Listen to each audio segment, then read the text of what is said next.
They told us to give a disclaimer. The views expressed on this podcast are those of the podcasters, any guests, and do not reflect any of the management, owners, sponsorships, or employees of thereof. Pretty much, if you're soft, don't listen to this podcast.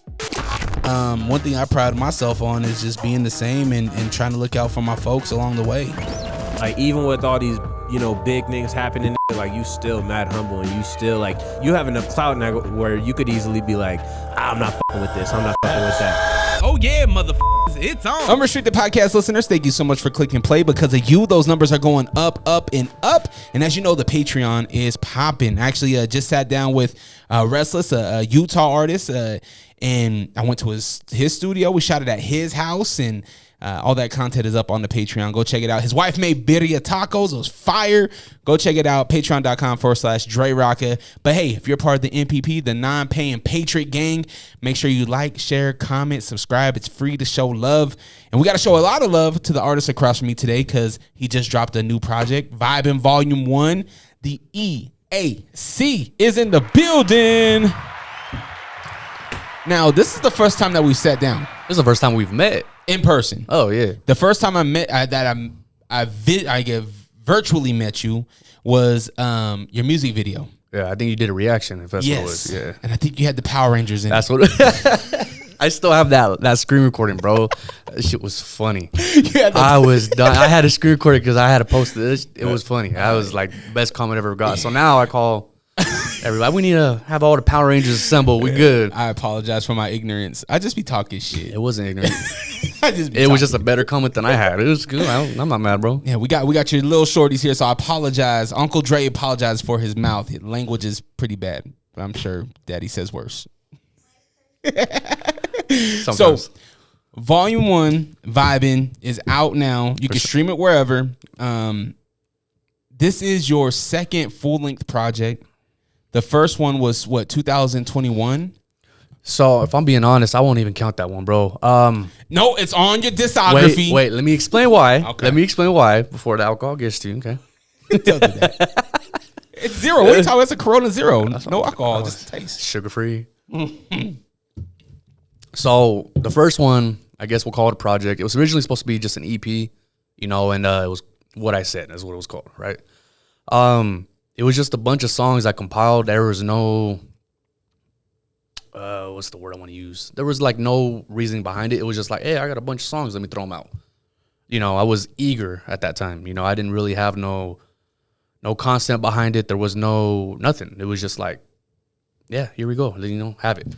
So with this one, I did it a lot different. With this one, I did 3 skits. Well, 4 because one's in a song itself, the very beginning.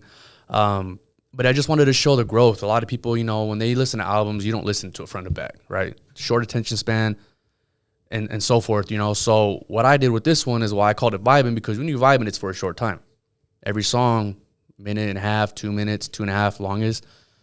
That's what it created, was what I think is replay value, because it leaves you wanting more. Like, oh, I was liking that. I want to hear more of it. So that's the way I did it. I did it for that reason. Had some features. Shout out to my boy, JC and Zay Baby, but we call him Ness on streaming platforms. But it was just more like I needed to show the growth. You have the first couple songs shows a fuckboy era. You go through this scenario where you're just doing what fuckboys do, and then the skit hits, and I was like, all right, you're in your lover boy area now. You want to show that you got, I guess, a sensitive side, if that makes sense. And then the last skit goes into like, oh, I'm ready to get my money. I was bullshitting all my early 20s, even mid 20s, and then it just hit me one day like, I don't want to do this forever. Like, this is boring. There's no money to be made. It's just not. It's not my place no more. It's not something I want to do. I don't want to go to the bar, see the same people doing the same thing, no goals, no ambitions, waking up hurting. So it just kind of, you could do it front to back, back to front, and it'll still have that same concept. But I feel like once you listen to it fully, first time all through, then after that, it's just like you can listen to it however, But I created it to show the growth, which is why I call this one my first official album versus the last one. The last one, it was just songs. Yeah. This one, there was no concept behind it. But this one, I worked on it, and I went back, man, like tweak this, tweak that. No, I got to add this, I got to add that. because originally it was just going to be an EP. Excuse me. But, you know, I decided, I was like, no, it just, you know, I kept getting more and more ideas, more concepts, more excited. Like, oh, I'm going to build something out of nothing. Yeah. You know, and that's kind of how it started. The Chose Up on the very first song on it was just like, oh, this will be a single. This will be hard. You know, and then I listened to the voicemail that I had on it, and I was like, okay. During this era, you know, I was just out getting money, spending money, you know, being a fuckboy. And then I was like, all right. And then I have the lover boy era, you know, when I fell in love, all that stuff, you know. And then now She hurt your heart, bro. That was then. That was then. 2021. That was then. That was you. Not to make these awkward. She's aware. You were heartbroken. And I called that shit out in that video too. I said, who broke this man's heart? I wouldn't say heartbroken. I think I was angry, bro. I wouldn't say heartbroken because I was very next weekend I was out kicking it, doing whatever. You know, I wasn't in a depressed mode. Yeah. But that's what I love about music, man, is that I like to be versatile. I like to try different things. You know, I've tried, you know, the R&B stuff. I've tried, you know, the hood rap stuff. I've tried, you know, storytelling, and then music videos. I like to direct. I like to do stuff like that. So I like to be able to do just different things, not only with music, but like, you know, doing the photography, the videography, the, you know, and then the network that comes with it. You know, there's some people that I've worked with that I worked with one time, and they just developed a friendship after that. Yeah. You know, shout out to my boy in Late Vision, you know, KJ. I love KJ. Yeah. We started out with just business, and man, if I ever get married, you got to be in the lineup, you know? So it's just a matter of, I always look at like music brings people together if you're not looking at that person like their competition. You know, but other people might see it different than that. But when I listen to an album, I take a step back and I'm like, what does this make me feel? Right. Yeah. And when I put on your project today, I was like, I need to put this in the cart because it says Vibin. I'm feeling like this is the direction he wants to take me on. By the time I got to the studio, I was like, damn, this is like I left the house with white Air Forces. I got to the studio wearing black Air Forces. That's how I felt. Hey, but you had that feeling. Like I said, there's that concept behind it. You know, there's you start off one way and then you went this way, but it's like the twists and turns in between, you know, when you're like, oh yeah, I'm bumping it, I'm feeling myself. And then it's like, all right, I'm ready to get this money. Let's do something, you know? Why Volume 1? Is this going to be a series? I want it to be. Don't get me wrong. I want it to be. Originally, like I said, it was going to be an EP, which is why I had the Volume 1. But then I thought about it and I was like, you know what? A lot of my past songs, you know, they've been just vibing, you know. I've always made catchy hooks, you know, and I've thrown some really solid artists on my stuff, whether my solo stuff or featured stuff. You know, it's just more of like just vibing, you know, you just vibing out. Like I have, bro, if I'm being honest, I probably have a vault of like 50 songs fully done and then about another like 300 that are unfinished. Damn. So I have a catalog. Yeah. It's just more of, I'm very particular. You know, I don't like to drop something I don't feel I gave them 100% on. You know, if I feel like, oh, I could have mixed this better, or hey, I could have hit that note better, or I could have said better bars, whatever the case is, bro, like I just want to make sure I gave my 100% before I dropped that. You on this project, it's what about 9 songs, and then you add the skits? 8 songs, 3 skits. Okay. So and you have a lot that you've dwindled it down to just those songs. How does that happen? How does that session happen when you're like, this song needs to go on this project? Nah, this one won't fit. Because you got a lot. It sounds like you got a lot to choose from, but it also sounds like you were calculated with this project specifically. I think what it was is that some of the newer stuff I've made has been more rap. Like it's been rap, and I wanted to show people that I'm versatile. Like I can do more than just rap. I can do some R&B stuff. I know some people don't like it, the auto-tune stuff. I can do that. You know, I don't like to use a lot of auto-tune, but obviously I'm not no high-class singer. Otherwise, I'd be on The Voice. I wouldn't be in Utah. Yeah. But, you know, I got to do what I got to do. And then, you know, there's just a variety of, man, that I have an idea, and then I'll go one way with it, and then it's like, oh, this will sound better. Then I'll go this way with it, and then it's like, no. And then you have all these different branches, and it's like, all right, I have different paths. Which one am I take? You know, and it starts out with one song, I will make another one, and then I'll make another one. And it's like, oh, these can click together.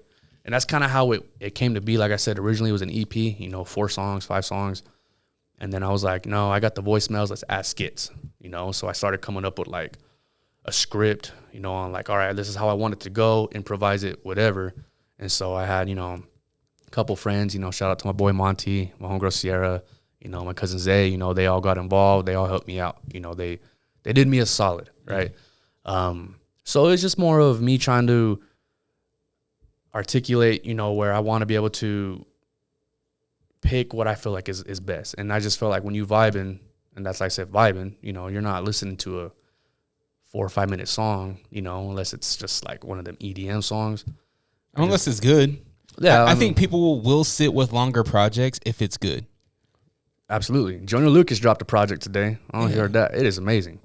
K the Dog dropped the one. It's 22 songs. I sat with it. Push and the Clips, they dropped a long project. I sat with it, right? Like, if it's good, the people will stay. It's just like a meal, right? Mm-hmm. If a meal is good, we're going to break bread. We're going to eat all night. Oh, yeah. But the food ain't good, you ain't going to eat that shit. So with that being said, bro, I think another thing with that is, you know, it's also going to depend on you as a person, because some people listen to songs for the beats. Mm-hmm. You know, if they don't have a good beat, you could have the hardest bars, but if your beat selection's ass, I don't want to listen to it. Yeah. I don't want to sit there and be like, oh, that was hard, but I can't bob my head to it, you know? And that might be just me being raised on West Coast music. You know, don't get me wrong. I love my East Coast, you know, my East Coast artists and stuff like that. Like, I love Joey Badass. That dude's just a lyrical genius, especially with all the beef he's been doing right now. But, you know, I think him, I'm going to get a lot of hate for this. I'm not a fan of Jay-Z. You have your opinion. That's fine. The way you swear, bro. Jay-Z's he's my number one. Yeah, but there's nothing wrong with that. I don't hate the dude. I just don't like the beat selection. He's not my... You're crazy. But it's okay. Wait. It could be a generational thing too. Let me word it this way. I'm not a fan of him, but he does have some hits. Okay. Are you a top 40 hit guy? Because you were saying like the beat, the head nod. Are you a top 40 guy? Or are you more like what was your introduction to music? Not just hip hop, but what's your introduction to music? Good question, man. It was a lot of 80s pop, you know, New Shoes, you know, even like the Whispers, even 70s, you know, like my dad and my mom put me on a lot of like old school stuff. But then I started hearing those samples in some of the 90s, so I love the 90s music. The 90s R&B is undefeated. I don't care what anybody's got to say. My opinion, but I don't care what anybody's got to say. I'm not mad at that. But I feel like when you hit the 2000s, a lot of stuff started being recycled a lot more, right? And there's nothing wrong with that if you can make it pop. Yeah. But I think that's where I was just raised on hardcore West Coast only for the longest time. And then I think about 2008, 2009 is when I was like, I got to check out more of the East Coast. You know, I got to see what's over there. Because I was always just fixated like, nah, it's just West Coast, West Coast, West Coast. And a lot of my style was West Coast. But at the same time, I also take like a lot of like notes when I'm like, you know, in the studio and I'm just vibing. I'll listen to some, you know, certain beats that either my cousin Gino will send me or other, you know, producers that I've worked with. You know, it's just more of, I'm just trying to figure out, I don't want to sound the same in every song. I want to be able to, you know, whether it can be a little tweak, man. It could be as, you know, as far as like, oh, I said a couple better bars than I did on this song. Or this song just had, you know, I was able to switch up the beat a little bit to kind of make it sound different. There's just so many different things, and I think that's why I love music is that I might not like an artist per se, but that doesn't mean that I won't like a specific song that they have, you know? So I said I wouldn't put Jay-Z in my top 5. He's your top 1, you know? But, you know, I grew up on Tupac, NWA, you know, Ice Cube. I love Ice Cube. I love Ice Cube's older stuff. His newer stuff I'm not a fan of. You know, Snoop Dogg back in the day. You know, Dre's a producer. I've watched YouTube videos on him, man, and he's just, I'm not even a producer, but just watching him get to work like that is crazy, you know. My first, I guess, album I owned or that was bought for me for my birthday was Eminem's The Slim Shady Show. So, wow. That was my very first album that I owned. And then what got me into music, well, we're getting off track, but what got me into music, and this is going to be weird to say, is Hobson. Okay. Yeah. That ain't weird to say. Because that whole series that he did was very before its time, because he I mean, people will give Soulja Boy the props for the internet, but Hobson was very internet heavy. Oh, yeah. The YouTube, the MySpace. What was that series called? It was Volumes. Because he was on Funk Volume, right? Funk Volume. Yeah, I don't know what he called it, but I think the first time I heard him was the Double XL Cypher. When him, MGK, Future, I didn't know who he was. I just happened to be at the homeboy's house, you know, and I just remember watching, and I was like, this dude can rap. Like, and after that, you know, I followed him, you know, for a long time. I met him, you know, at one of his concerts. I met him, Joyner, Token, you know, cool dudes. But, you know, and then I was like, man, I want to do music, you know. I've always wanted to. I just didn't know how. And I was really, I still am, but not as bad. But I'm a shy person, believe it or not. So back then it was really bad. I was very like non-confrontational. I didn't want to talk to nobody. I didn't, you know, I just was like in my own little realm. And so now it was just like, you said Gino, your cousin. You're talking about Gino Beats, 801 Intentions, right? Yeah. Is that blood cousin or is this like, okay. That's blood cousin. So even back then, I'm assuming that you've seen these guys make music. You weren't influenced by that? I wouldn't say I wasn't influenced. I just wasn't, I didn't have internet, you know, so I wasn't. And you were younger. Yeah, I was, you know, when I was born in 95, you know, so I didn't, during the mid 2000s, it was a lot of the Chicano rap, you know, Mr. Capone, that was radio play. That's what all we knew, you know, so 801 Intentions, when they came out around that time, because I think they filmed in 03, 04, if I remember right. I had heard some of their stuff. I liked it, but I didn't know that was related to them until later on. Like, I didn't know that, you know, so it was like later on when I knew that, but they didn't know who I was. I was young. They was doing their own thing, you know. Damn, I've known your family longer than you have. You probably have, bro. That's crazy. So, but at the same time, like I said, I love Gino. You know, I love Alex. Shout out to all 801 Intentions. You know, I was on, you know, their album Buzzing in the Beehive. That was a dream of mine because I was like, it'd be dope to collab with them one of these days. And you know, when we finally did it, you know, Gino gave me my respect because I engineered myself. And then we did the Honey Iced Tea, and that was like one of their very popular songs, still is, you know. So it was just like, it's just crazy to me, man, because it was like, it came full circle, you know. I listened to them growing up, didn't really know them, got to know them, and then we did a song, and now we're all, you know, we're all clicked in, you know. Is Gino on this album? Gino was not. However, this is a secret, but I'm already have another one ready, and it's produced all by Gino. Wow. So it's all by Gino. I'm excited. It won't be until next year, if I'm being honest. But you should ask Gino about a song called Dame Panocha. Dame Panocha. Ask him about Dame Panocha. I'm just gonna send him this clip. We're just gonna clip this, and I'll send it to him. Gino. Yeah, that's dope, man. So, but this isn't volume 2. Nah, this project's done, but it's something totally different. It's an EP. It's an EP. Okay. So, are you rapping on this joint? It might be a mix of everything again too. But it depends though. So I can't give too many details because you know it's just one of those where I don't want to get ahead of myself and then not do it, and then I just look like a liar, right? So I'd rather say I know I'm gonna do it. I just got to figure out how I'm gonna do it, and then I already have another project, and this one's like big, like huge. I can't say details yet. We can do it off camera. Okay, but it's big. And so does EAC have a roadmap on where you want to take your career? Because it sounds like you got a lot of things in the tuck. Are you road mapping this thing along the way? Do you already know what 2026 is going to look like? No, because I had a good run in 2021. Like I said, when we first clicked, you know, I had a good run. I was doing this. I was doing that. I was doing merch. You know, speaking of that, merch. Where they get it, though? They just got ordered through me. Okay. You know, everybody be shy about it, but they just need to hit me, and I hit them right back. I'm very fast. Off the trunk. Is it Pro Club or what are we doing? Nah, it depends. It depends on what it is. If it's a hoodie. It depends. It's diapers? No, it depends, man. I know I be slurring, bro, but damn. Sorry, no. I'm going to start talking like this.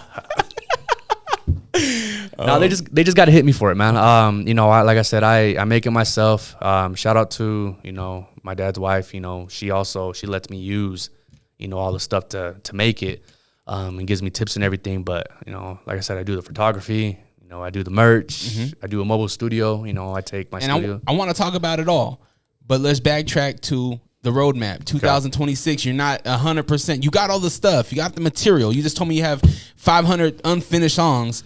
You got a bunch of material, but you haven't pieced it all together. And this is why I ask, is because I feel like there's a lot of great artists that just they lack direction. They have great bars, they make great songs, but they don't market. They might be able to market, but they don't make great songs. And I feel like you make great songs, and you're marketing yourself. You are a videographer. You have a vision. So that's why I'm like, you are a total package. You engineer your own. There's everything that you're doing, there's no hiccups from start to finish. You can do it all. So I'm like, if I have all that, I should have a roadmap I want to, quarter one do this, quarter two do this, so on and so forth. But you're telling me you don't look at it that way. Yes and no. I don't like to think too far ahead simply because I feel like I like to make short-term goals. You know, I like to, all right, I'm doing this. This is going to be done within the next 2-3 months. Bam, right? Depending on how successful that is where I'm going to be like, all right, this is the next goal, but this is going to take a little bit longer because it's a bigger goal. So in a sense, I do, but I don't. And you got to remember too, man, I'm a one-man army. I don't got nobody really guiding me. Like, You're preaching to the choir, bro. you know, you start from the bottom, man. Like, you know, I didn't have family that I knew back then, you know, like even with They Don't Want Intentions, I didn't know nobody that knew how to do music. You know, I didn't have really any friends, you know, that put me on. Like, I started out with a little rap group, bro. We used fucking, what's that? Apple GarageBand. Yeah. You know what we thought engineering was? We record one, we do a dub. Oh, shit. Tracking it out? We do a dub, and then that's it. That's what we thought recording was and how we were mixing. Damn. We didn't know nothing. And then even then, like, that was in 2015, 16. You know, I didn't start mixing my own stuff until 2022. You know, so I'm still new to the game. I'll forever be new to the game no matter what. I might be a veteran for how long I've been doing music, but I'll forever never, how do I word this? I'm never going to know everything. We shouldn't. You know. And we got to keep learning, Yeah. especially with technology. Oh, yeah. As soon as you master this, something else is going to, there's a new update. Now you got to learn it again. You know what though, man? And I always look forward to that. Like I said, you know, with the camera, when I bought my camera, I had nothing. I didn't know what I was doing. I didn't know how to work anything, nothing. And, you know, now I'm getting booked out to do, you know, photo shoots and this and that. So it's more of just like the people that do know me, you know, when I put my mind to something, I'm going to do it. You know, I created that hustler mentality because I realized I don't want to be in the same position forever. I want to level up no matter what it is. If I can't make a song this day, okay, let's learn how to engineer something else.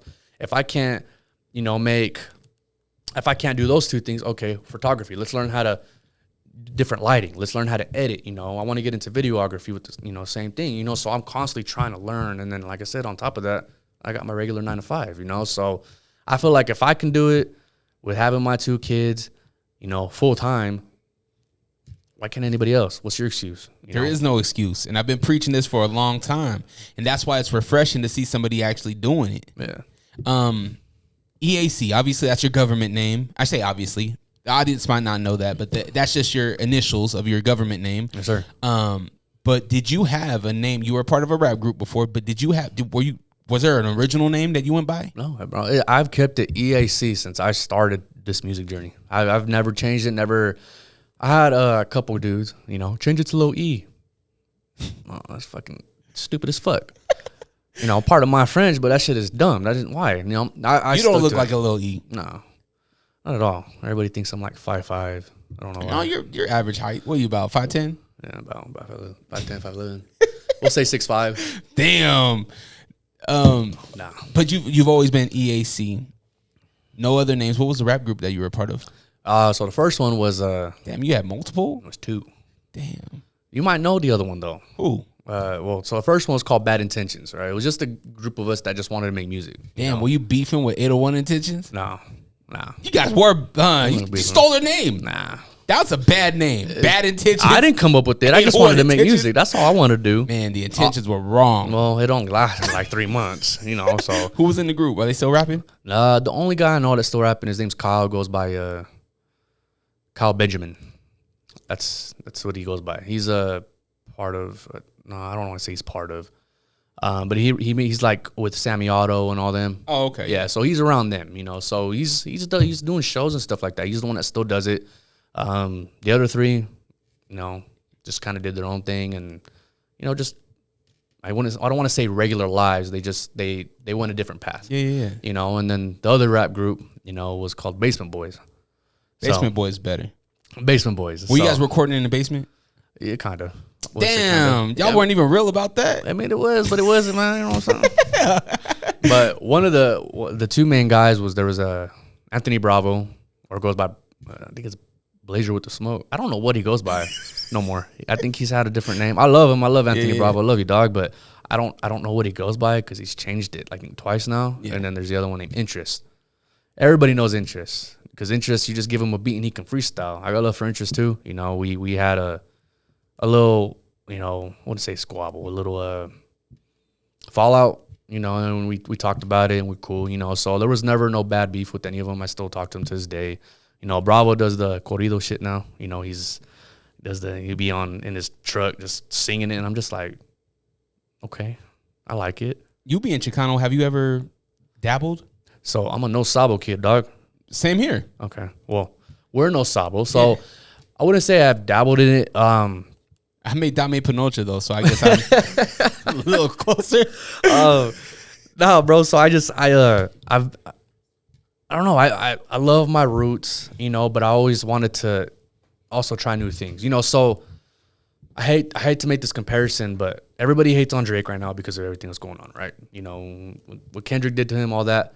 However, if you think about it, Drake has been relevant because he can switch up his style. Mm-hmm. Some of it's, you know, corny. Like, I didn't like early Drake as much as people hate on me for that, but I liked what he did. I liked his marketing. I liked what he was able to do. And I look back and I'm like, damn, like, this dude was a genius the way he was able to do everything, you know? You know, Eminem's still staying relevant, you know, even though he's had a lot of bad songs in recent years, you know. This last album was incredible. Oh, last one was great, but that one, the Kamikaze? No, the one before that, political one. What was it called? The Flag. I don't remember what it was called. Yeah. I hated that album, you know. And I mean, now my first album was this, you know, the Eminem Show. You know, that's my daughter loves Superman. She loves that song. You know, she can sing Mockingbird from Superman's pretty dirty. I got the clean version. We put the clean version on. Okay. Because I had the clean version. Yeah. So. You know, shout out my parents for getting me that, you know, and that's just kind of what solidified it, bro. Like, I was always a music kid. Like, I had one of the little big old CD players, and I'd be on the bus just listening to it all the time. I remember one time my parents, they went to California, and my dad came back one of them big ass stereos, them silver ones. Yeah, boombox. Boombox. Yeah. You know, and I had that for a little while, and you know, fucking batteries would die so damn quick, man. It was just bullshit. You big know? ass D batteries. Yeah. Make your shit heavy as fuck. So I had that for a little while, you know. So it was just like, you know, I used to download music off LimeWire. Hell yeah. I was a Kazaa kid. I like Kazaa. I didn't use Kazaa. Yeah. But I think after using LimeWire, it's just too many damn fucking, what do you call it, viruses. So it just ruined the computer. We had to, you know, reboot it and everything. And so I stopped doing it. But I still have CDs, man. My dad used to collect all kinds of CDs, you know, from, you know, 70s to the 80s, you know, early 2000s. Like, I got some of, like, Lil Jon's early shit, like, just in a CD. I mean, I don't ever listen to them, but I just have them because you just never know. One day you're just like, I want to pop a CD in instead of listening to, you know, something you can pull up in 2 seconds on your phone. But I ain't gonna lie, man. Some of my mixtapes were wild. I had Linkin Park on one, and it would end with fucking Hanson. Yeah. I'm like, what the all hell? the What different was I mixes doing back in the day? But it was cool because it was like what we got now. You throw shuffle on your Apple or Spotify, and you just get a variety of what you want to listen to. You know, it was cool. It was what a CD was. So you don't have no interest in dabbling in that type of music?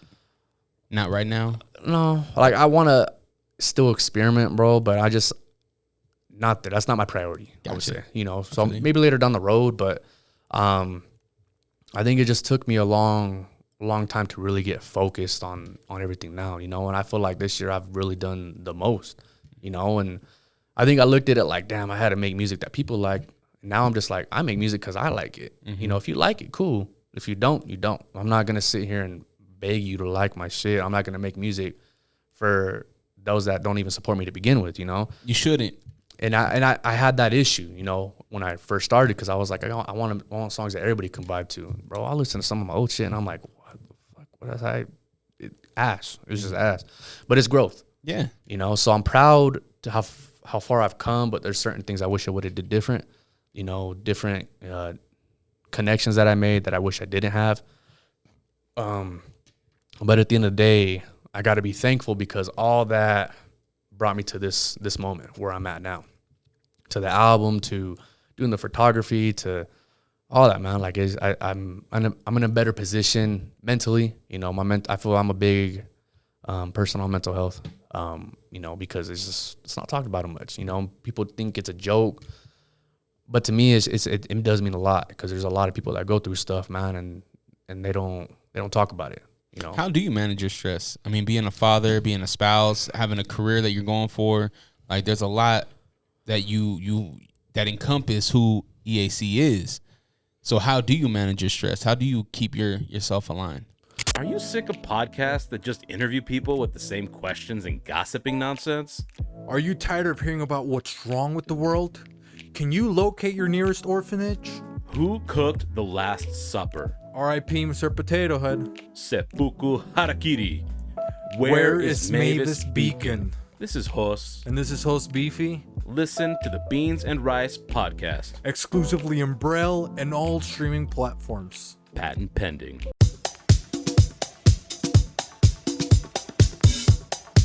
If you're a sports athlete looking for a mouthguard to protect your pearly whites, look no further than All Sports Mouthguards. All Sports Mouthguards, located in West Jordan, Utah. Come visit us, 1385 West, 9000 South in West Jordan, Utah. We offer high quality, made in the USA, custom molded and custom designed mouthguards. No pukesters helping me to the left, and no pukesters helping me to the right. Didn't need them then, don't need them now. You are the ex-champion bullet. Now this is the way, Tony and David, that you do the figure four leg lock. You love wrestling. Do you believe that Stone Cold Steve Austin is the greatest entertainer of all time? Or maybe that Shawn Michaels is the sexiest man alive. Or did you have a thing for Sonny from the years of 1994 to 1996 like I did? Did you know Yokozuna isn't even Japanese? If you could count the number of dimples on Rikishi's ass, this podcast is for you. Follow us, the Figure 4 Podcast on Instagram, at Figure4 Podcast. And check us out on YouTube. Do it. Tell your punk ass friends about us. Yeah. That's a good question, man. I couldn't tell you. I think I've been on go so much this year that I haven't really sat back and soaked it all in. And the times I have, it hits, I'm just like, damn, like, I wouldn't say get emotional, but it's more of like, damn, I really went through this, and didn't really, whether it was grieving or whether it was just like celebrate it, it was like even with me dropping the album today, bro, like I'm already looking forward to my next project, and that's where I need to slow down. I don't want to overwhelm myself, but I recognize that it's just me figuring out how to do that. So as far as managing stress, it's just more of, don't react to things that you have no control of. If something's out of your control, it's going to do what it's got to do. If you have control over it, react accordingly. I used to be a very angry person. I always reacted with, lashing out, or I would, it was just like, no, this is, I control this. It needs to go this way. But I think the more I did that, the more I stressed myself for doing that. I feel like, all right, this didn't work out. Okay. So this might work out. This might, so it's just more of trying to understand, I'm in a position now to where I'm good. Now I want to be able to make sure my lady, my girls, they're okay. That's my priority. Making sure that my brother, my dad, my mom, my grandparents, my family are all okay, because and it's one of my biggest regrets, but as a teenager, I was very, just always out doing shit I shouldn't have did. I should have been spending more time with my mom, with my grandparents, with my brother, and nowadays it's like, I'll tell my brother, I'll call him up, hey man, what are you doing? You want to get something to eat? He's very to himself. He's very quiet, and he doesn't like to be out in crowds. So I recognize that. All right, let's me and you go out to eat. We'll go out to eat, or we'll go do this. We'll go to the gym, one-on-one, just so I have that bonding. Sometimes, I want to be able just to have a conversation with my mom. Just sit down and talk with her. Ask how her day is, or she'll ask how mine is. Same with my dad. Sometimes I go over there just to work on my car, or see how he's got a 51 bomb. It's a nice lowrider. Damn. Yeah, and then Chevy 6.4. Navy blue. It's nice too. But how long's he been in cars? So they have a car club now called Heavy Hitters Ogden. Shout out to them. But his bomb, I think he got about 2-3 years ago. So like I said, it's just more of like, I always want to check on my peoples, man. Like it could be random, One day I'll wake up and I'm just like, hey man, I got to see how homeboy's doing. Yeah. He might not respond. I've had some dudes, hey bro, how you doing? And I won't hear back, but then I'll see them post or whatever. But in my head, I'm like, all right, well, at least I know they're good. Maybe they don't want to respond. Maybe they don't want to talk to me. It is what it is, Yeah. People have busy lives. People are doing their own thing. You get older, your friends kind of fade out. but it doesn't mean I don't care. You know, I lost one of my good friends, a couple years ago because he just wasn't mentally okay. And ever since then, it kind of was just like, I want to make sure everybody's good. It did take a toll on me for a minute. But at the end of the day, man, like, he was a big supporter of my music. Whenever I dropped merch, he was the first one to buy it, and he would buy bundles, like 4 or 5 shirts. He was just a big supporter. And, now me and him, the unfortunate thing is that I didn't meet his mom until after, but me and her, like, she'll ask how I'm doing every day. She updates me with her day. I'll update her with mine, and, just stuff like that, man. I mean, it's unfortunate, but I'm glad I still got that piece of him here, to just remember him by, and, every time I post on my Snapchat or, anything like that, I'll still talk to him like he's still there, knowing my message will never get open, but, that's, at the end of the day, was my dude, and so I miss him, but I just, bringing it back, I just want to make sure that everybody, friends, family, even some strangers, it doesn't hurt to, sit down with a stranger that you guys maybe are waiting at the bus or just waiting for your food. Just ask how their day is. You never know. They might not want to say nothing to you, or they might just need a vent. You just never know. You tell them have a good day. It doesn't hurt to be kind, man, and that's what the world needs, especially right now. Facts. I tried to do that the other day, and my girl got mad at me. I was like, damn, I was just asking the chick how her day was. It'd be like that. She got upset. Hey, you speaking of family, you said on 10 Toes Deep, you said, I'm going to cop you a home, talking about your mom. Yeah. Right? So obviously you just said a whole lot about your family. Obviously family means a lot to you. What does it mean to be a father?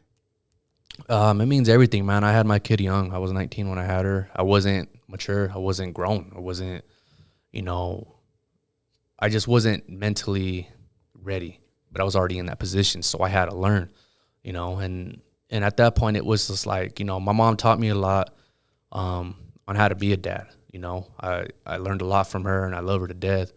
But I also remember certain things that I went through, that maybe I couldn't talk to her about, and I don't want my daughter to feel that way, because it's just, and it's not no shade of my mom. It was just like, I can't talk to her about certain things because, I was afraid of what she would think or what she would tell me. And so I try to approach any situation with my kids like that. Like, all right, they might be going through something. They don't want to express it right now, but I just want to let them know, look, I'm here. We can talk about it when you're ready. I don't want to brush them off or anything like that. So it's definitely been learning. There's no manual, for how to raise a kid, because every kid's going to be different.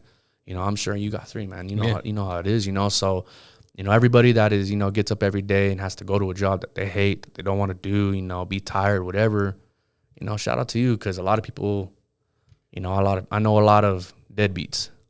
For real? Oh, yeah. I don't know any deadbeats. I keep my circle great dads, upstanding fathers. Doesn't mean they in my circle. I just know a lot, and that's unfortunate. And the thing is that a lot of them, will post on their social media, but it's like, I know you in real life. Like, you don't really do that, Yeah. But like I said, that's not my business. My only concern is my girls, So every day, like I said, it's something new, going from having just, a little baby, that couldn't even talk, to, having my kids, tell me about their whole day. It shocks me, bro, because it's just like, you're so damn smart. Like, I'm having a whole conversation with you, and then I get kind of, it's like a bittersweet moment, because it's like, oh, you're growing on me, and I seen some the other day, and it's like, enjoy every summer that you have with them, because you only get 18 summers with them.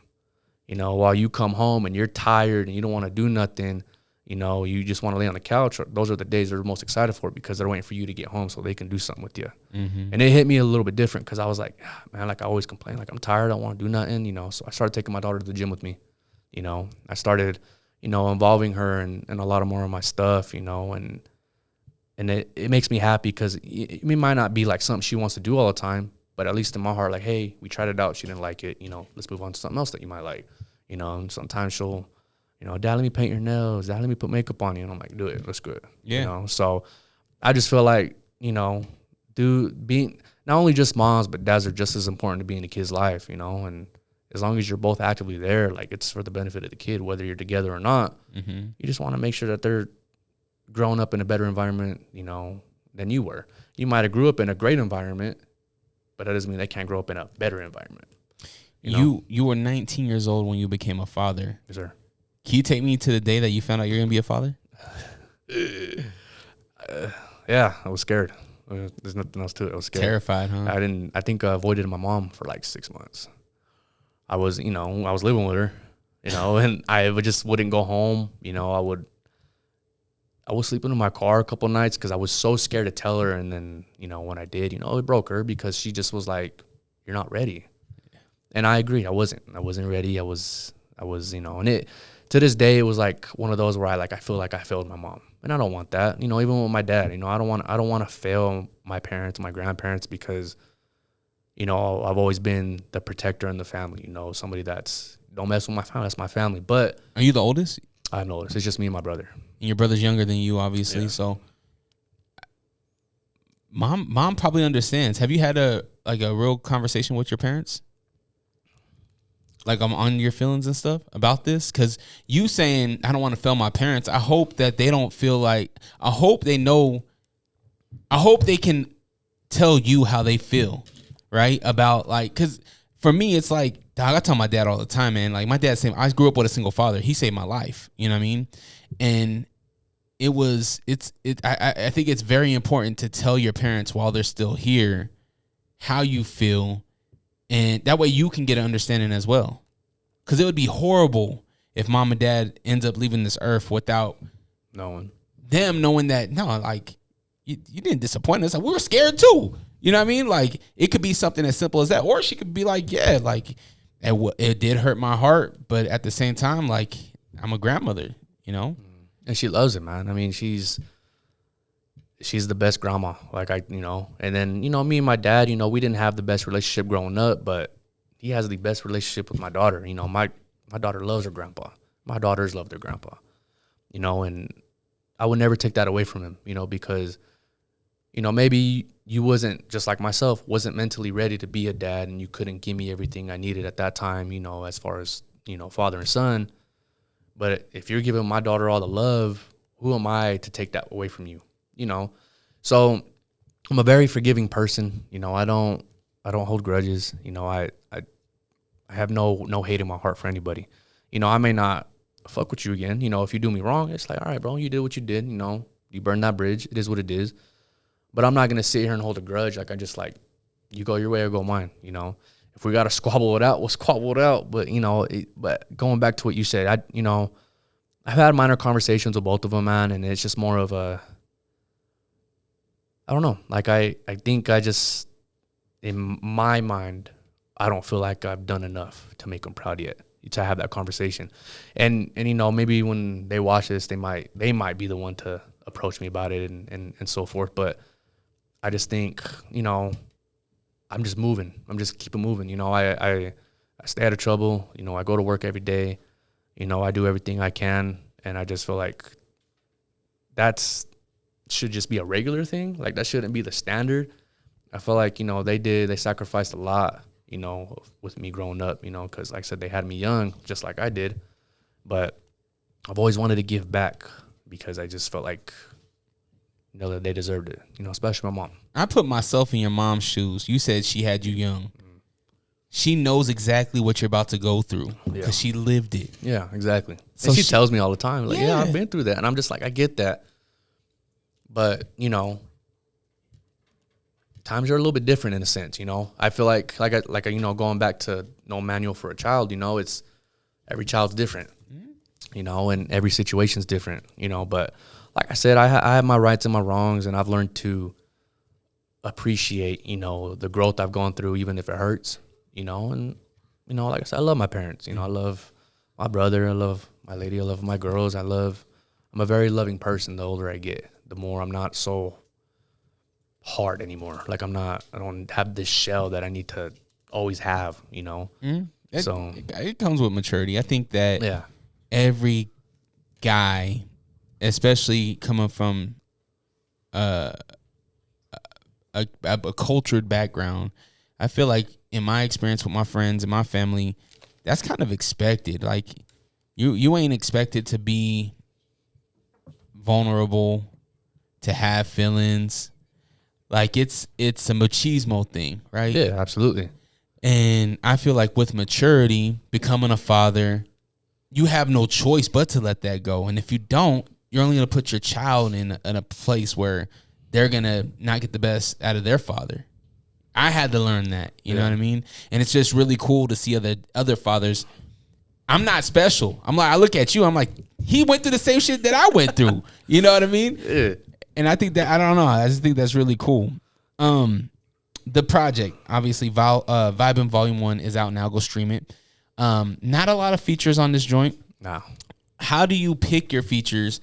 And with those features, are you guys recording together or is it sending emails back and forth? So with the Bad Bitch one, I recorded this. You know, he put up on me. He recorded that in like 40 minutes, you know. And so, like I said, every song started out with an idea. A lot of times I don't like to do features because it's hard to depend on the other artists because of their schedules, you know, or, you know, they just unfortunately get lazy, you know, or it's an excuse, bro. Like I had a situation, and I recently started doing features again, but I had a situation where I got insulted, like, oh, you only have good songs because you have features on them. So to me, I was like, oh, okay. Who said that? It was an old person that I used to fuck with, but I don't fuck with no more. No hate. Bad intentions. Nah. All them dudes are doing great, man. I got love for all of them. But nah, man, he just made that comment, and at the time I didn't, you know, it wasn't. He was like insulting me, but he was also like letting me know. So it wasn't like it was like an attack, but I took it personal. Gotcha. So that's why I went and, you know, I went on a run without doing any features. I was just doing my own thing, man, and those songs were hitting better than the featured ones I had. But now I'm in a position where it's like, you know, there's certain artists I hear, you know, like JC. The Bounce With Me song, you know, was originally just me, right? It wasn't going to have nobody, and then... Can I just tell you my note for Bounce With Me? You said you pronounce it JC? Yeah. I put should be the lead single. That's just my opinion. No, and you're not the only one that said that, though. Great song. However, it was originally just going to be me on it with just that one verse. So, but I heard JC. I had followed him before because I heard him on the pull-up performance, right? I was like, I like this dude. You know, he can sing. And so when I was listening to the Bounce With Me, I was like, you know what? I think he'd be good on that. That's how I picked that. So I messaged him. I was like, hey, bro, like, I think you would be solid on the song. I can send it to you or I can record you. So I sent it to him, and I think he had it back to me in like 2-3 days. And, you know, that would be the only feature other than the Bad Bitch actually got added last minute. Like, that was like a last minute decision because Choose Up, Bad Bitch, and Bounce With Me for me, 2 listens through the whole project. Those 3 really were the standouts for me. Which one you said? Chose Up? Is it Chose Up or Choose Up? It's Chose Up. Chose Up, which is the lead single, or the intro. Yeah. Bounce With Me, and then Bad Bitch. Yeah, Bad Bitch was a good one. That was a fun video to shoot too. That was a real fun video. It was right after the skit. You could tell you could see the change. That's when I put on my black Air Forces.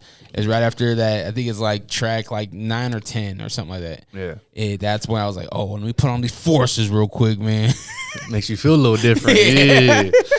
Yeah. No, I mean, Chose Up was my favorite. You know, it was just fun to make. Like, it was like, you know, I had the old voicemail, and I was like, you know what, I'm gonna use it, you know, in a song. You know, because I've always seen like artists do that, and I was like, let me try that out.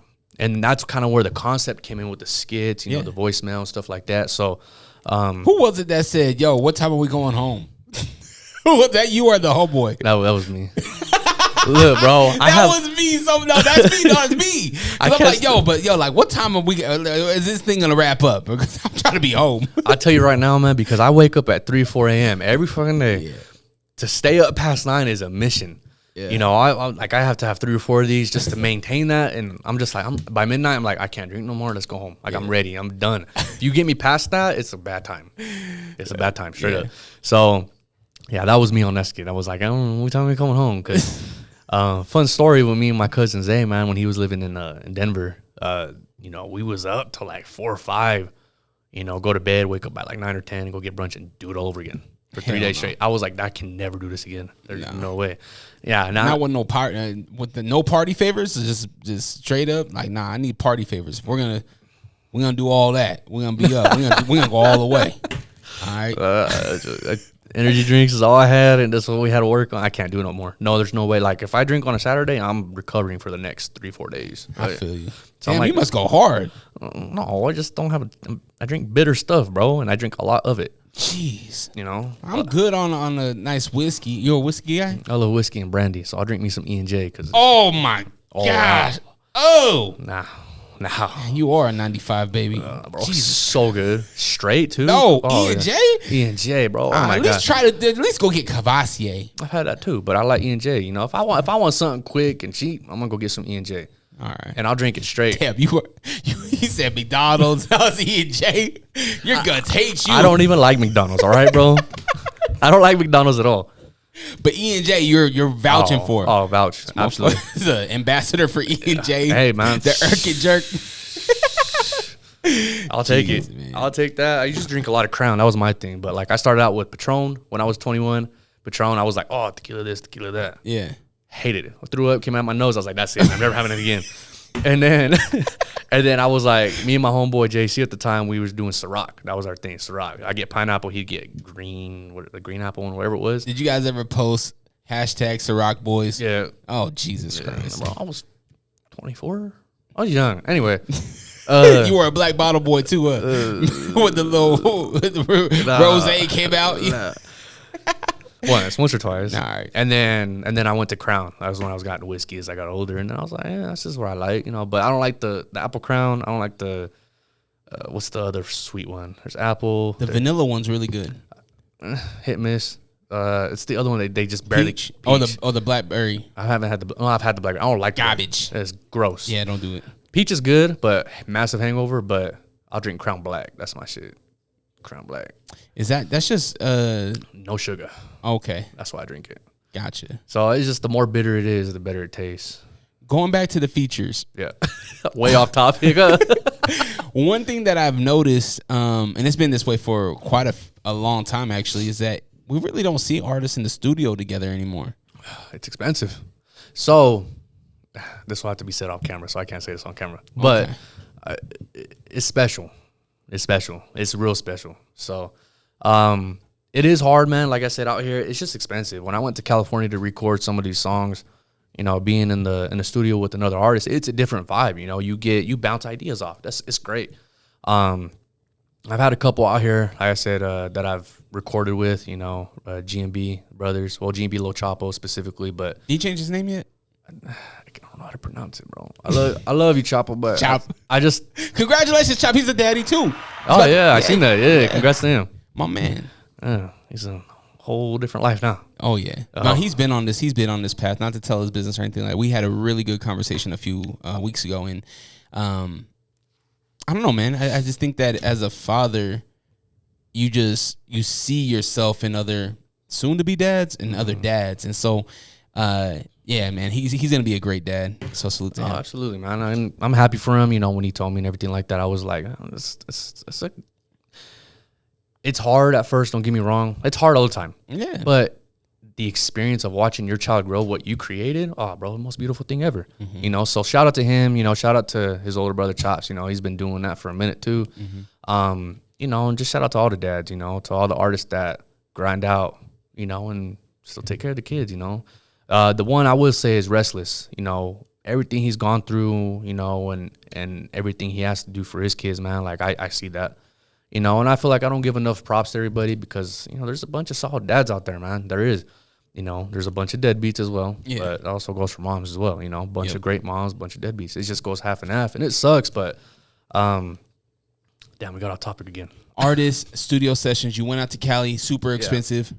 Yeah. So out here it's just expensive, you know, just to have the studio room alone, you know. But like I said, you know, something we'll talk off camera. But I just you know, that I agree. It just doesn't happen as much. And then I think that's where the scheduling conflicts happen. You know, some dudes want to do it like on a Wednesday night, like, look, bro, I got work at 3 a.m. I can't do that. You know, unless you're like, I guess, in it full time and you're making a fat check and being able to pay your bills, and yeah, it's easy for you. But with most of us, you know, 99% of us, we still have a job to go to. You know, so I'm hoping with these next features that I want to do, you know, that I do get some in-house, you know, recording and stuff like that. You know, I've being an engineer now or being able to engineer other people and having a mobile studio has really showed me that, like, there's a lot of talent out here, man, and it's slept on, you know, because when you think Utah, you don't think, you know, good artists. You just think Mormons, which it is what it is. Yeah. But there's a lot of solid artists out here, man. And if a lot of people would quit, I don't want to say competing, because that's what this all is at the same time, is people are going to compete, because if you're in the same genre, you know, you want to be the top dog. You want to be the one, the face, you know. Then the work should show it, though. You don't have to say it. That's what I'm saying. It should push you even more. But at the same time, if you're collabing with somebody else who's, you know, on the same tier with you, wouldn't that be some hard-ass shit? I would love to hear certain artists out here collab, but because they're so damn prideful and have this big-ass ego, you're never going to hear it. You know, and it sucks, man, because there's some artists that I listen to, and I just know, like, damn, they would sound good with this person. They would sound good with this person.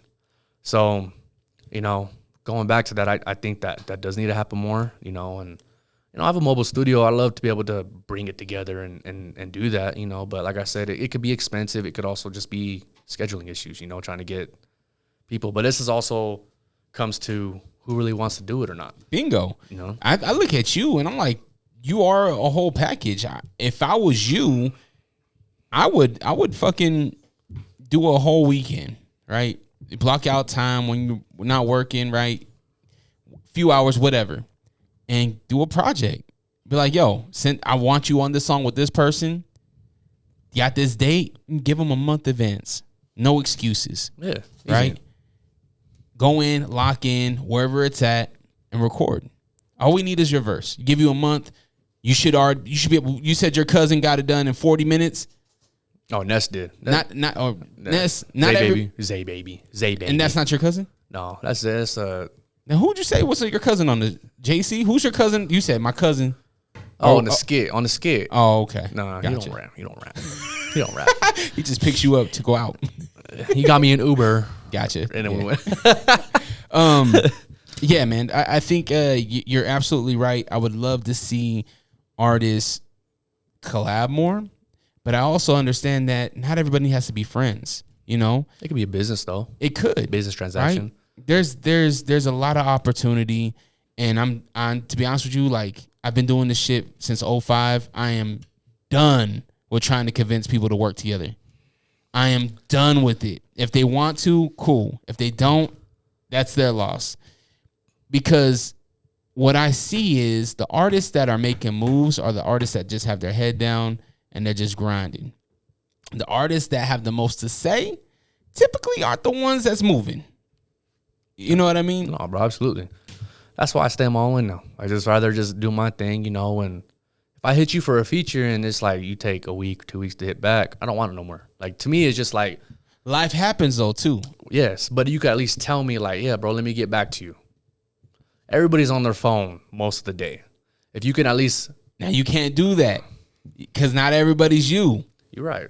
Not everybody... You don't know everybody's home life, right? You're right. There's people out there that's struggling right now. There's people out there that's dealing with a lot, right? So I mean, you feel the way you feel, but I also think about it like we also need to lead with empathy as well. Mm-hmm. You know what I mean? If you hit me back in a week, then it's be like, yo, like I want to get this done. I can't wait another week. If you're down, let's do it. If not, I'll catch you on the next one. Mm-hmm. And also having a phone conversation, because what I just told you in a text can sound really, really bad. Mm-hmm. But if I get on the phone and tell you the urgency, what I'm trying to get accomplished, because now we have a roadmap of what we want to get done. Yeah.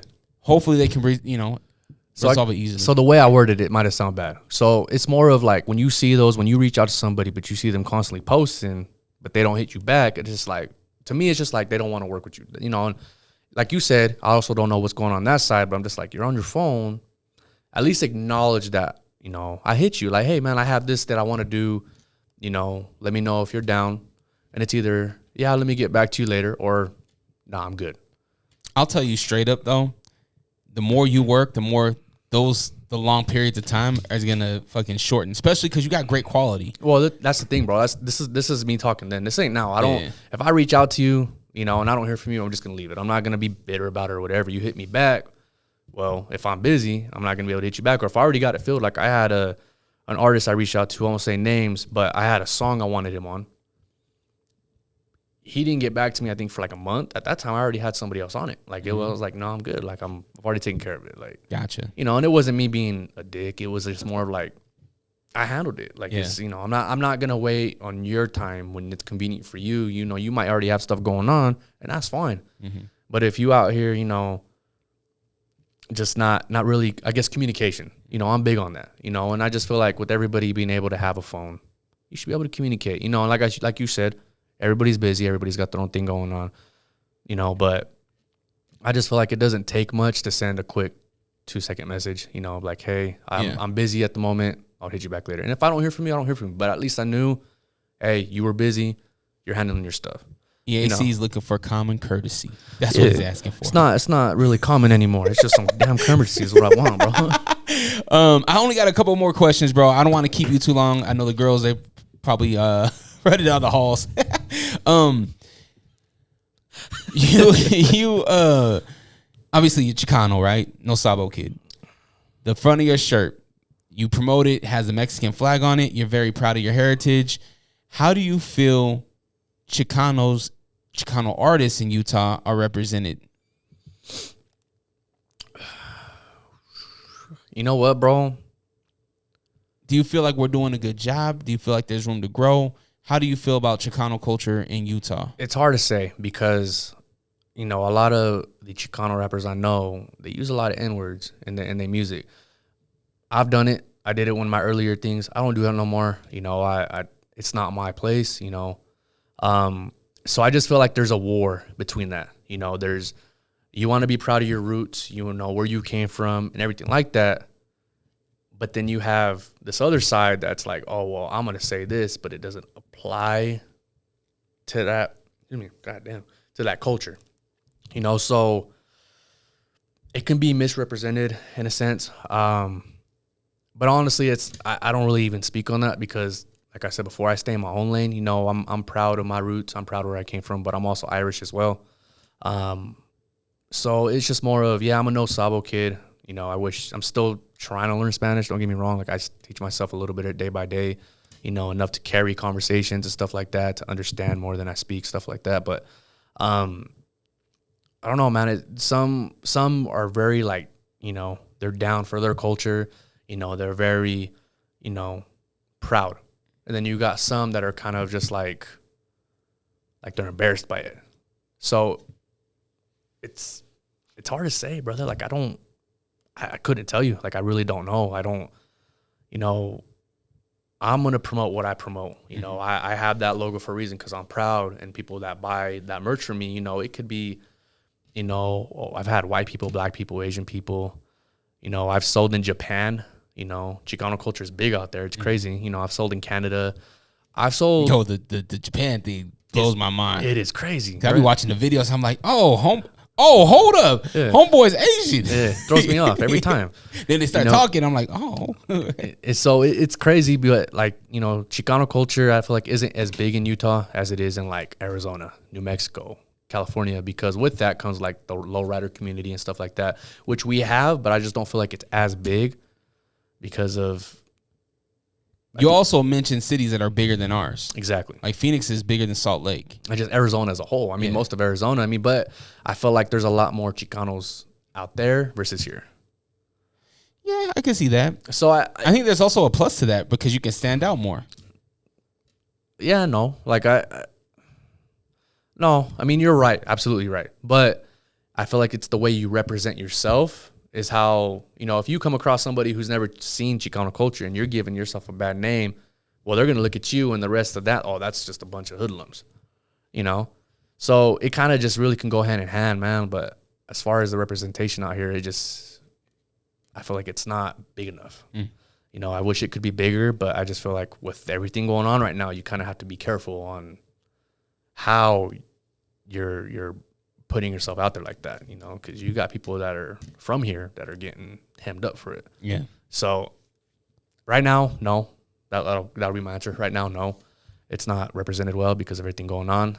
Maybe in the next 5 years, we'll see where it's at, you know, but I think right now we're in a position where it's like a lot of, you know, mainly Hispanic immigrants want to stay in hiding. You know, a lot of the, you know, people that are Chicano or just straight from Mexico. Obviously they want to stay hidden. They don't want to be out there, and it's unfortunate. But at the end of the day, it's also not mine to speak on either, So I love my roots. I feel like it is yours to speak on because you're Chicano. You're an artist in Utah. When you look at if somebody asked me, Dre, show me the representation of Chicano culture in Utah, EAC's got to be there. I didn't think about it like that. I'm gonna be honest. I didn't. You got to be there. You, Pura Vida, Zazilla, like GMB. You know what I mean? Like these are all artists. Santos Guzman, like all these artists that represent Chicano culture are a representation of this community. Yeah. No, you're right. And I feel like there is good representation, and I feel like there's room to grow. Dirty Dave, probably the top Chicano DJ in Salt Lake City. Have you worked with him? No. See, that's what I'm saying. It's like there's an opportunity to work with somebody outside of just another rapper. Yeah. You know what I mean? So, and there's a lot of eateries that need the support. Oh, yeah, absolutely. You know what I mean? Restaurants, businesses. We need better food culture here. It's here though. You just gotta go and show it. Well, man, I can't find it. So if you know the places, you tell go to me. McDonald's, drinking E&J, asshole. Hey, E&J is not bad. You're dog. Irish, man. Don't even fucking eat. You could have went tequila. The Mexican.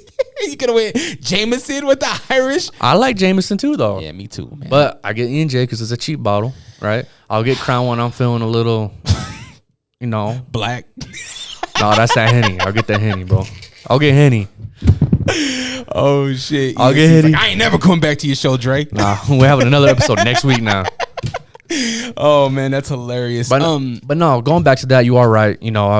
I like that you put that. When you think of the representation, you think of me, GMB, Santos, all of them.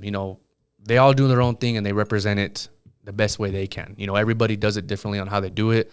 I guess I've just never really sat back and thought about it, bro. Like I said, it's one of them moments where I'm just like, I'm always on go. Yeah. I would love to give back. I would love to do more for the community. I want to be involved in more of these events that they have. And it's just more of just the people but I also got to understand that I also have a family at home that also needs me too, So, to get them involved would be amazing, but also know that, okay, we got to do this first before we can do this, So, I don't know. I just appreciate that you said that. I guess I never really thought about it. Yeah, we all in this community of Utah, from Ogden down to Provo and everything in between, we all represent this thing. When we hop on these podcasts, I'm representing not only the podcast community, I'm also representing Utah music. You know what I mean? And I feel like we have not even like you don't have to do anything, right? But I feel like it's to our benefit to represent us the right way. You know what I mean? When EAC goes and performs at a show, you're not just representing yourself. You're representing us as a scene too. You know what I mean? And every time I cut this mic on, I'm representing us as a scene too. Mm-hmm. Some people don't see it that way, and maybe I'm far-fetched by saying that, but that's how I see it. Because I'm constantly putting other people on to you guys, other absolutely. artists. You know what I mean? Speaking of putting people onto music, pause.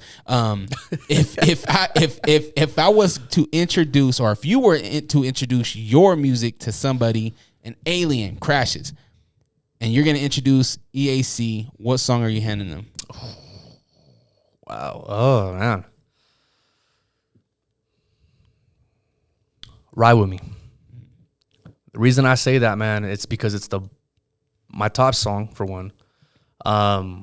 It was the first song I ever mixed and mastered, ever. I say that in every podcast I go on to because I had an engineer a while back that did my earlier work, and we fell out, and he said some stuff that shouldn't have been said. Don't get me wrong, when you get in heated arguments and everything, but there's just some stuff you don't say.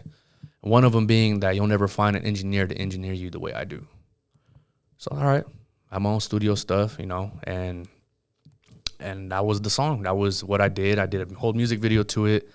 It was my biggest song on Spotify and Apple. It was I directed all of it, you know, along with KJ, you know, Lane Vision, shout out to him, and everybody involved. Like, it was what I was so proud of, because I did that, and it was bigger than all my other songs that got done by him, you know. And it's just one of those where I'm just proud of it. You know, that was one of those that represented the Chicano community as well, you know, as a whole, as far as having the lowriders in it, the different car clubs, you know, bringing everybody together to complete this project, you know. So anytime I want to put somebody on EAC, it's the ride with me, because it's just one of my favorite, but one of my most proudest, you know. And every song I'm proud of, don't get me wrong, but it's just that one, because everything was by me, everything. I think we all have that thing, right? A chef has the one dish that if the family's coming over, I know what we'll That's get that dish. Yeah, exactly. Absolutely. Right. So I'm glad you have that, and you know what you would introduce. Yeah. The project's out now. EAC Vibin, Volume 1. Iffy on Volume 2, maybe. But he already has a ton of music in the chamber that's gonna be coming out here soon. So make sure you follow him and all that good stuff. But with Vibing, are we going to get visuals? Are we going to be heavy on visuals? What is the plan with this? Are you going to be touring this project? What's the idea? As far as touring, I don't have nothing planned for that. I would love to perform it. Just trying to see what opportunities present itself. As far as visuals, we already got the Bad Bitch one out. 10 Toes Deep drops next week. Go Getter, another one. I might do Chose Up. It's just one of those that are kind of up in the air. But I also have 2 other singles separately that are coming out in August and September. It's just one of those where I just want to keep content going, you know, keep people wanting more. So for now, it's just, you know, stream vibing, go vibe out, you know, bring it to your house parties, you know, bring it to the functions, bring it to the barbecues, you know, drive down the street, throw some switches on, I don't know, whatever it is that these people be doing, man, let them do it and vibe out. I mean, it's not a long project, you know, 19 minutes, but shit, the best 19 minutes I've done. So, hey, yo, chill. Your girl's like, yeah, 19, all right. Best 32 seconds ever. Damn, he gave you Karl Malone numbers. Fuck Karl Malone. All right, cool. So videos are out. You got a bunch of stuff in the tuck that's going to be coming out. One last thing for me. I don't know how you get it done. I don't know how it happens, but I think Bad Bitch, I said bitch because that's what I wrote. I'm trying to not curse. But Bad Bitch, I think that can be some type of social media trend. The ladies, I don't know how you get it done. I don't know if you have a group of lady friends. Working on it. But that's a social media type trend type of thing. I agree. It's a hit. It's good shit. It's one of my favorites too. It was really fun to make. It was a fun video. It was fun to make. It was. Are you documenting this? Do you pull your camera out and document when you're creating and working? I just started that, bro. A couple weeks ago. I was told I needed to make more content, and that's what I've been doing. I didn't do before, so we'll I know this is probably almost over, but there was a reason I bought the camera to begin with. Okay, I bought the camera because I got tired of having to hire somebody else to take my pictures when I needed content or whatever. So I was supposed to get promoted at work. Somebody else got it over me. I went through like a mild depression for like 2 days, and I said, fuck it, I'm a bet on myself. I went to Walmart, and I was doing research, and I was like, you know what, what's the best starter camera, you know? And that's what I got, bro, and I took a leap, and I haven't looked back, man. It's been the best investment I've done, you know, along with the mobile studio idea, having the camera, having, you know, my friend KJ, you know, Lane Vision, kind of mentor me to it, you know, through it. It's just, it all came together, man. And so I have been wanting to do that. I'm going to do that more with this album. I have a lot of content that's just waiting. You know, that's where the video editing is coming in. You know, I've just been, like I said, if I'm not doing one thing, I'm doing this thing. If I'm not doing that, I'm doing this. It's constant learning for me because no matter what, I want to be able to keep everything fresh. Mm-hmm. Not to where I overwhelm myself because I've burned out before, but to know my balance. Like, all right, if I'm just having a rough day, let me see if learning something's going to help me, you know, put that emotion that I had throughout the day into this and see if I can create something new, you know? So, there's a lot I want to do, man, but I also don't want to overwhelm myself, you know, as a father, you know, as, you know, keeping my lady happy, you know, and spending that family time, you know, with my 9 to 5 and just constantly wanting more, but doing it at my pace. Not really stressing on time no more. That's the big thing. Don't stress on where you're at in life because everybody's different. Don't compare your life to somebody else's because they got it before you did. You know, they might have had something different that you didn't have. They might have, you know, been more focused during that time frame than you weren't, or they might have, you know, had connections you didn't. You know, you just got to understand that everybody has their own moment when they have it. I argue this so much because everybody does have their moment, and if you push too hard, you might lose your moment. So just timing, man. Patience is a huge thing. I was just at the Rise Boxing in Park City. A couple of my friends there, they got some fights coming up, so they're training, and I was up there and I was talking to coaches, and I was like, how do you teach patience? Because a lot of the times fighters don't have the patience and they end up getting slept because they're going in too hard. Game plan. You gotta have patience. You gotta find your opening. And I feel like it's the same thing with anything creatively. Like, have your patience. Don't get upset because you can't color grade the right way right now or the way that you want. Give it time. Keep learning. I mean, learn that jab. And soon enough, you're going to learn that jab and you're going to learn the right hook. And that right hook at the right time is going to knock somebody out. Facts. But if you rush it, you're going to get slept. Yep. You're going to go right in. You're going to get slept like Jose Aldo. That was brutal, bro. It was so sad when that happened. Anyway, but yeah. He's also gave out some knockouts. Oh, too. yeah, bro. He's been a beast. Bunch of them. You know, but I think he lost his last 3. Yeah. But, I mean, it was debatable. The one he fought here, that was debatable. I don't think he lost that, to be honest with you, if I remember right. I forget. Was it by decision? Yeah, it was a. I don't think so. I think that's the same one. 3-round decision. But anyway. All right, EAC. Let's wrap this thing up, man. Yes, what's the socials? Where can we find the album and all that good stuff? Follow me on Instagram at @thereal_EAC. You know, the album's on all platforms: YouTube, Apple Music, Spotify, Pandora, Amazon, everything. What was the other thing you said? Where they can find the album, your social media. Yeah, I think it's all of it, right? Yep. Yeah. I always question why you guys put The Real. Is there a fake out there? Is there a fake account? Why you put The Real? You the fourth fucking person to say some shit like that. Wait, somebody already has EAC by itself. Really? Yeah. What is it? Electronic Appliance Center? That is a new one. I've never heard of that one. It's actually, I just found this out a couple months ago. It's a treaty out in Africa. Oh. Yeah. So, you know. Damn. All right. It just wouldn't let me do it at the time, and I've just kept it the same, man. I mean, like I said, I took the leap and just never look back, bro. And I just encourage every artist, you know, don't be scared to whatever it is you're gonna do. Just do it. You know, you're not gonna know where you're at until you do it. So, I don't know, man. You're gonna go through failures, and I just think when you're not afraid to fail is when you're gonna shine the most. Yeah. You know, so. Keep shining, bro. Thank you, brother. You're doing some cool things, man. It's a great project. Go check it out. EAC Volume 1. I'm Vibin Volume 1. If you have not, make sure you go follow him. Like, share, comment, subscribe. It's free to show love. And if you want to help me, you can go and buy a t-shirt, allrock.com, ALRAWK. The Patreon as well. It's popping. A lot of content you can't get anywhere else on the Patreon. It's cheap, man. $3 get you in. That's like 10 cents a day for the next 30 days. That's like a cup of coffee. Regardless, make sure you like, share, comment, subscribe. It's free to show love. Have the day you deserve. Always protect your light. We're out. Peace.